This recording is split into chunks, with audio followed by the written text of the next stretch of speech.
First of all, I bought this yesterday. Okay. With Thanks. my debit card. Thank you very it's a much. present. In the year 2099, December 31st, when I walk into a store, hopefully, how will I pay for that? Well, I think you'll be walking into a virtual store, and most products will be virtual, even food and clothing and everything we need will be virtual.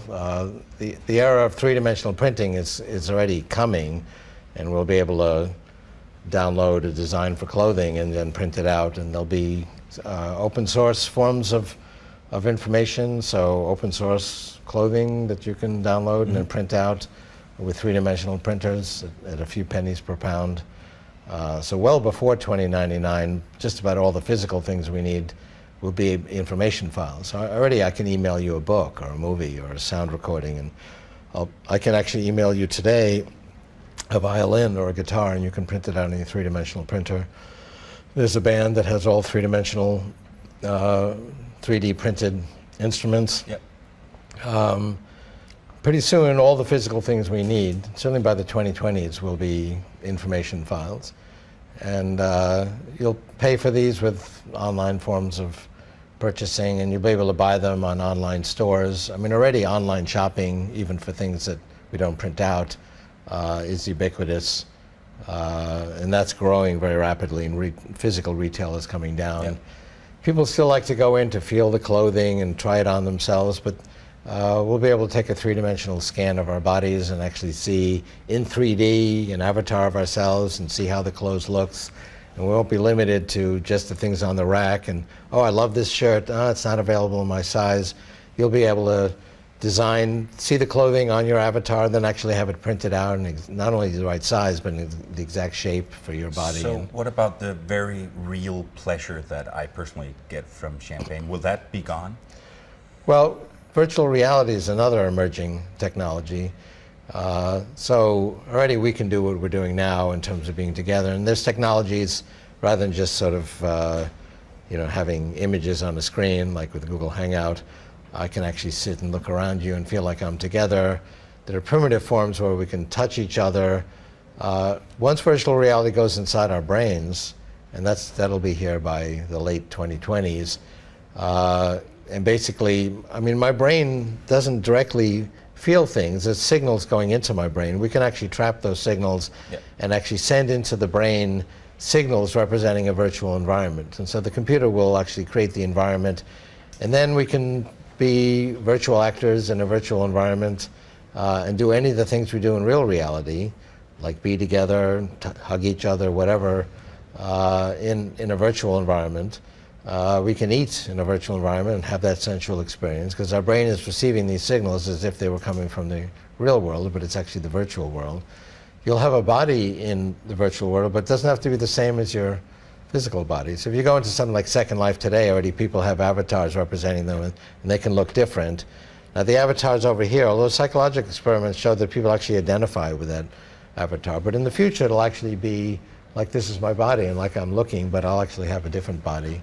A couple could become each other, for example, and experience their relationship from the other's perspective, but you'll be able to do the things like eating that you do in real reality and have that sensual experience in a virtual environment. If we move a bit closer to the present time, I'd like you to, you've said that when the timing is right, timing is vital for technology. And in that light, I would like to hear your viewpoint on emerging payment systems such as Bitcoin that changes the paradigm of who's controlling what. Well, Bitcoin is interesting because it's not just a payment system, it's a whole currency. But I mean, everything is going virtual, and already we pay for most things, even just using credit cards, or, PayPal and so on. We pay for things online. That's going to increase over time. Our cell phones will be able to pay for things. So we won't need to handle currency or even carry physical devices around. We'll be able to pay for things virtually. The nature of currency is interesting. I mean, what is currency? It's an agreement of It's basically a big agreement system among people that everybody respects. You know, even, say, terrorists who have very different views of society than the mainstream society, everybody respects money. It's this big system of agreements that we have. And that will, and it's already been broken away from some kind of physical entity like gold. Mm-hmm. It's already a very kind of theoretical concept. But certainly payment is already going online. But what we're seeing is something being decentralized, as opposed to you have like the Federal Reserve or our national bank that sort of runs the show and guarantees the value of this currency. Well, you brought up a good term, decentralization. That's the nature of the future. The 21st century technologies are decentralized rather than centralized. So the internet is decentralized. Some piece of it goes down, the information just goes around it. There's an inherent stability to decentralized technology. There's new water technologies where right locally you can create very clean water at very low cost. Dean Kamen's slingshot machine costs $2,000, can meet the water needs of 100 people. They're already putting it in third world countries. Coca-Cola has gotten behind that. Can take any kind of water, swamp water or salt water, and create drinkable water at very low cost. Decentralized energy is coming. Solar power is doubling every 2 years. It's already over 1% of our energy. People say, oh, 1%, it's kind of a fringe player. They're ignoring the exponential growth. 1% is only 7 doublings from 100%, and it's doubling every 2 years. And then, so I presented this to the Prime Minister of Israel recently. He was actually in my class in the 1970s at the MIT Sloan School, and he said, Ray, do we have enough sunlight to do this with? And I said, yes, we have 10,000 times more than we need. So we're actually awash in energy, we're awash in water. They're just not in usable form, but the technologies to make them usable are growing exponentially. 20 years from now, we'll get all of our energy from very low-cost renewable sources, and they'll be decentralized. Water will be decentralized. Food will be created in decentralized vertical agriculture, automated facilities. So all these really big global politics on energy and fossil fuels and how we will drive our cars, is everybody running in the wrong direction? Will technology solve these problems? I don't think they're running in the wrong direction, but I think a lot of the concerns that, we're running out of energy and so on are wrong, because they're ignoring the emerging decentralized solutions that ultimately be very low cost, and they're based on information technologies. Solar power is being promoted by nanotechnology, which is a form of information technology, and the costs are coming down dramatically, and the amount is going up exponentially. It's really these exponentially growing decentralized technologies that will solve the major challenges of humanity. So with regards to your job at Google, and congratulations on that. Thank you. So what is it like? What do you do there? Well, I was actually presented my latest book to Larry Page, How to Create a Mind. Mm-hmm. We met in July. He had read an early version of pre-publication version. He really liked it, and he invited me to join Google to basically apply those ideas to creating, artificial intelligence. To really guide the future of Google. The goal is to increasingly base search and question answering on the actual meaning of documents and not just finding keywords. Mm-hmm. If you write a blog post, you've got some content to share. You're not just creating an interesting bag of words.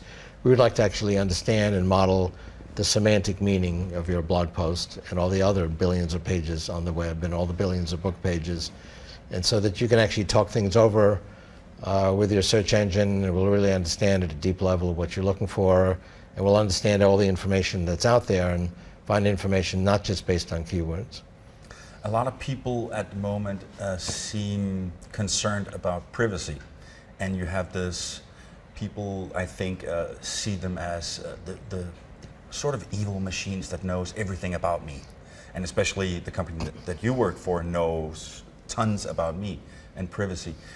How will that develop?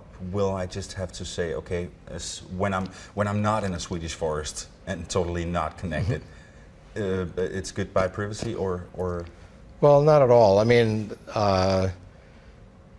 there's tremendous effort at Google to maintaining privacy. There's literally thousands of engineers to keep information private And it's not just to keep it private within Google, but to prevent outside forces coming in and accessing that information. And that's a complicated technical problem, but information at Google is actually very secure. And the goal is to bring each person valuable services so that you can find the information that you need. You can find the pizza place, you can get help with your reservations, and your car can drive itself. And we want to deliver real services.